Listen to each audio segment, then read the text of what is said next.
everybody! I'm sure if you've watched our videos for a little while, you've seen that Michael and I drink a homemade kombucha almost every evening as part of our routine before bed. And I wanted to do a video and show you guys how I'm doing it from home. I've been making kombucha here for about 2 years. Actually, when we moved to Florida, I had to borrow some coolers from my friends and families to get all my SCOBYs brought down. This is not a video on the science of SCOBYs and kombuchas, so if you're looking into what kombucha is, this isn't the video for you, but I'm just going to go through the process of how I make it. It's a living organism that I am growing. That's called a SCOBY. Looks kind of like a giant placenta. And it is brewing, although mine is not alcoholic or definitely can't get you drunk. It's just a fermented tea. And these are bottles that you could probably find in your local grocery store or maybe Walmart. I've recycled the bottles and my homemade kombucha is in here. And we are really loving the way ours is tasting, so I'm here to show you the process. Okay, kombucha is kind of like sourdough bread. You have to have a starter. SCOBY is what we call it when you're making kombucha. If you have a friend who can just give you a SCOBY, that would save you quite a lot of time, but I'm going to grow my own SCOBY. If you don't need a SCOBY, you can skip this step. I bought this kombucha over the counter at Publix. It's my favorite brand if I have to buy kombucha in the store. It's the GT's Raw Synergy. And if you can check the ingredients, they don't have any cane sugar in here. So all I'm going to do to grow my SCOBY, since there are living organisms in this, is pour this kombucha into this glass container. It really needs to be glass. I have not had good luck with plastic. Pour this kombucha in here.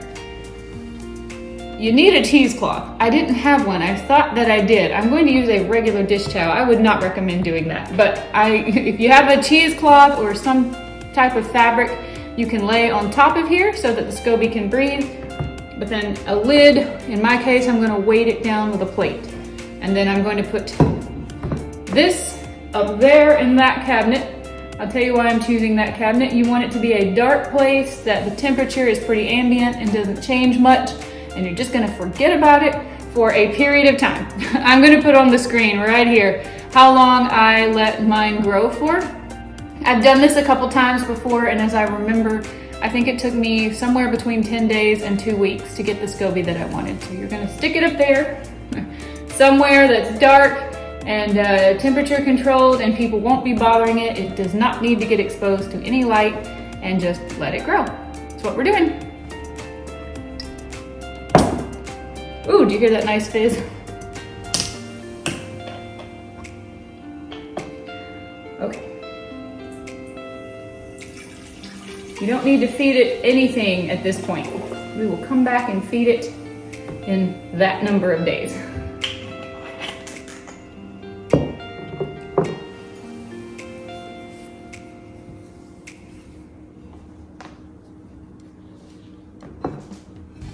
Just to weight it. This is just to help keep bugs out of it if they were to happen to get up in your cabinet. It needs to be able to breathe, but it doesn't need any little fruit flies looking for it.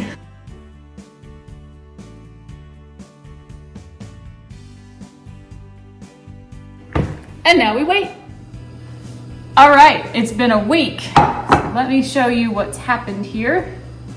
That kombucha has grown a SCOBY. Oh, it smells good too. It smells a little citrusy and a little bit like raw kombucha. So this is great. That's the SCOBY that we need right there, alive, young, and healthy. So what I'm going to do is boil some water to make some tea. This is also an experiment for me because I'm gonna see if I can feed the SCOBY without using any white sugar. So I'm going to boil some tea, put it in here with 100% fruit juice. I'll show you. Okay, I think for this SCOBY and for the size container that I have him in, I'm going to boil 1.5 liters of water. Once it's boiling, I'll add the tea bags and the fruit juice, and then I will have to let this completely cool before I put it back in there. If I put this in hot, it will kill the SCOBY. While the water is boiling, I'll show you the tea bags that I like to use. I go to just Walmart or Target or Publix and look for any tea that's flavored.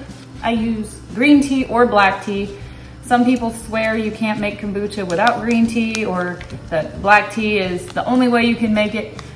I don't really care. I haven't noticed any difference. This one is just a Bigelow green tea with peach. I don't actually know if I have any black tea in here right now, but I do use it a lot.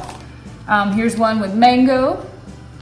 A lot of times in Publix, you'll see like a buy one, get one free or something like that in their tea aisle. So just check around, look what you can get. This is a Tezo prickly pear cactus. I like this one. Mango, let's see what these red ones are. Ooh, I like this one too. It goes really good with a strawberry kiwi juice. It's a strawberry mango. So just find something like that. Green tea, black tea. The things I would avoid, don't get anything that has zinc in it that might kill your SCOBY. And then I stay away from anything that says like sleepy time tea or anything like that. Just any green tea or black tea that has a flavoring will just help flavor your kombucha nicely, in addition to the juice that you put in it. That would be my other piece of advice. Consider what flavor tea bags that you want to use to make the kombucha, and will it coordinate with the fruit juice that you're putting in it. But I find that pretty much all of these flavors go together really well with just about any type of fruit juice that I've ever used. All right, we are starting to get close to a boil here, so I've decided to use the Bigelow green tea with mango and this Target brand strawberry mango to flavor. So I'm turning off the heat, and our 2 tea bags, put them in. I'm gonna let this steep probably about 20 minutes before I take these tea bags. Some people would say that's too much, but since they're both green tea, I've never really noticed it to be a problem.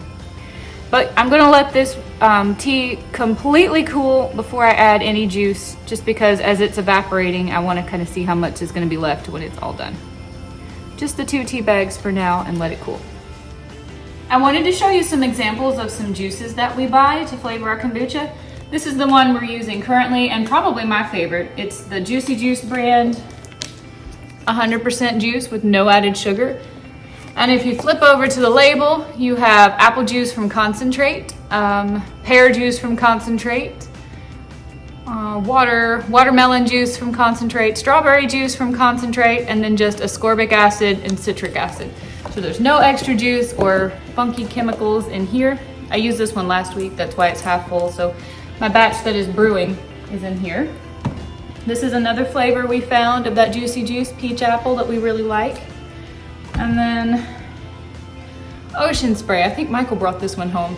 This one is apple juice from concentrate, grape juice from concentrate, cranberry juice from concentrate, raspberry juice from concentrate, vegetable concentrate for color, ascorbic acid, and natural flavor. So there's no sugar added to this one either. I think today, since I used the mango and the strawberry tea bags, I'm gonna stick with this strawberry watermelon. The other one that I like a lot is called, I think it's called strawberry kiwi. It's probably my absolute favorite for flavoring kombucha, but this one is, Michael really likes this one. Okay, it's been a couple hours and my tea has completely come up to room temperature. This was just the 1.5 liters of water that I boiled, 2 tea bags. All of this tea is going to go in here so that the caffeine can help this kombucha grow. And then I'm going to also put in 1 full cup of this Juicy Juice that we talked about, the 100% juice.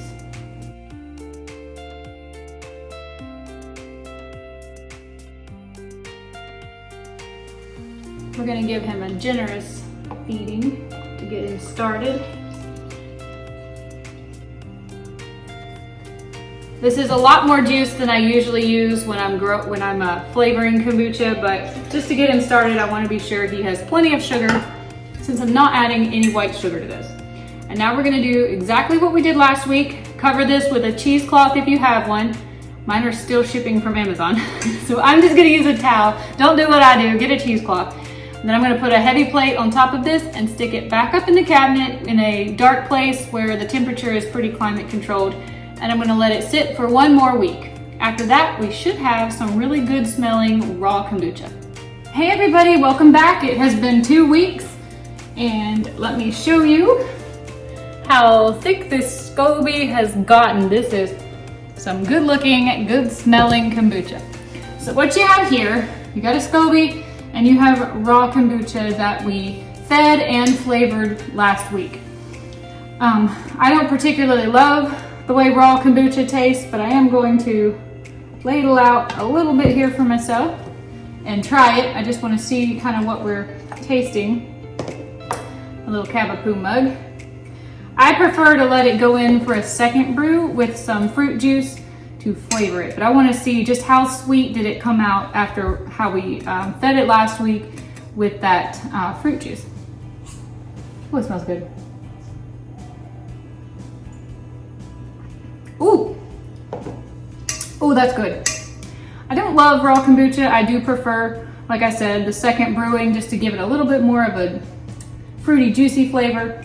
This is not bad for raw booch. Okay, so I'm going to show you how we're going to do that. I have some empty bottles from the GT and Kavita's brand that I use. I will be pouring some more of that 100% juice with no sugar added, 1/4 cup into those bottles, and then filling the bottles the rest of the way full of this raw kombucha. And then we will have to feed it again. So we'll have to make some more tea with some fruit juice to feed it and set it back up in the cabinet for next week. Hi there, I'm going to apologize for this lovely view of my sink, but I have found that this next step is easier to do over the sink so that if you spill or make any kind of a mess, it's really easy to clean up. We want to put these kombuchas in for a second brew so that they will be flavored and taste really good. So I just have a whole bunch of these empty GTs and Kavita bottles from back when we were buying store-bought kombucha, and I have the lids. What I'm going to do is put, this thing is awesome, Michael found this for me on Amazon. It's a 1/4 cup measurement of the no sugar added fruit juice in here, and then fill the rest of the bottle full of raw kombucha. Then I will put the lid on really tightly, rinse them off, dry them off, make sure they're clean, just so I don't get flies. And I'll put them back up there in the cabinet to brew for another week. And when they come down, they will taste much better than they do now. Currently, we're just gonna get that raw kombucha taste that I don't love. They'll taste much better after having a second week to brew with more fruit juice. So I got my, my 1/4 cup here. I've also found that if you use mostly plastic or glass, it's much better than trying to use anything metal. For some reason, the kombucha never tastes good if it has touched much metal at all. So there's the 1/4 cup of, this is the one I used this time because I'm trying to use it up. 100% no sugar added strawberry watermelon flavor, made from 100% concentrate. I'll just fill this the rest of the way up with my raw kombucha.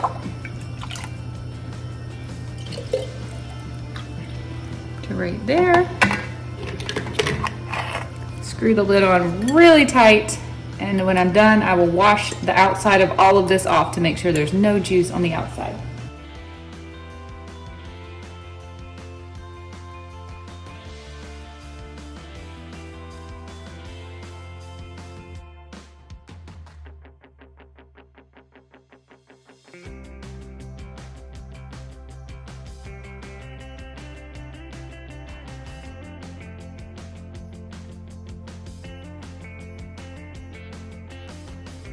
I ran out, so I'm switching to same brand, no sugar added peach apple.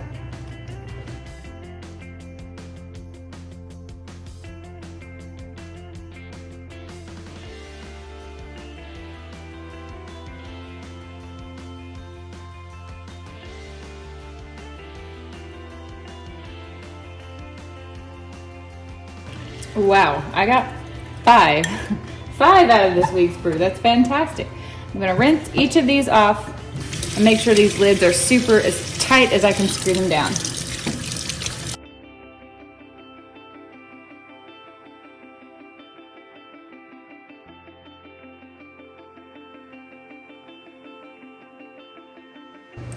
And then I'll dry each and every one of them off.